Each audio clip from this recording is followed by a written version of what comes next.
Hello again. One of the things which really seems to irritate left-wing people and those belonging to the anti-racist movement is simple questions. For instance, when I asked yesterday why people thought that 90% of white candidates for the solicitor's qualifying examination passed, but only 52% of black people, there were those who grew angry simply for the question having been asked. Of course, they could have simply said that X was one reason for this, or that perhaps Y was a factor, or Z could be considered. Instead, they wanted to talk about supposed racism without telling us how this could have caused black people to fail the examination.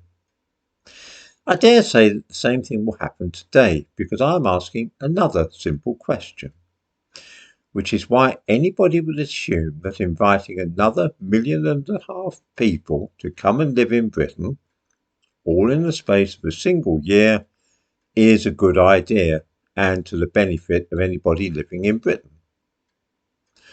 1.3 million people have been given permission legally to come and settle in Britain to either study or work, and also to join family members already living here.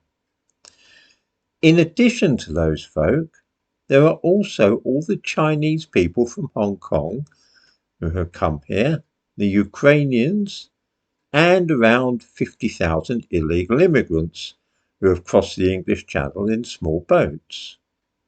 All told, this amounts to about 1.5 million people in the course of a year who have come to live in this country from abroad, quite legally. I give links to the Home Office statistics about this and also to a news item which summarises the situation. I am saying nothing other than that I can see disadvantages to this huge level of immigration.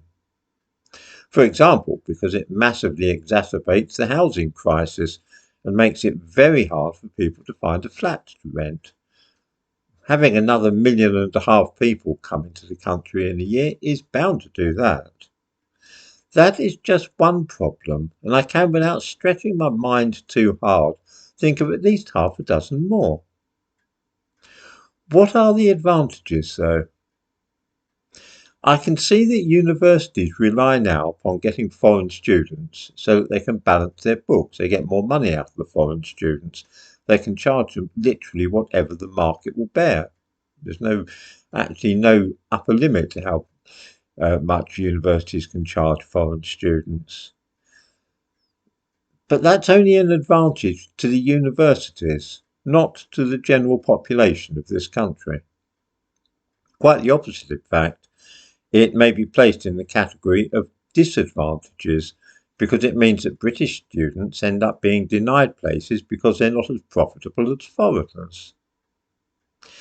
I honestly cannot think of any advantage to letting another 1.5 million foreigners come and live in Britain.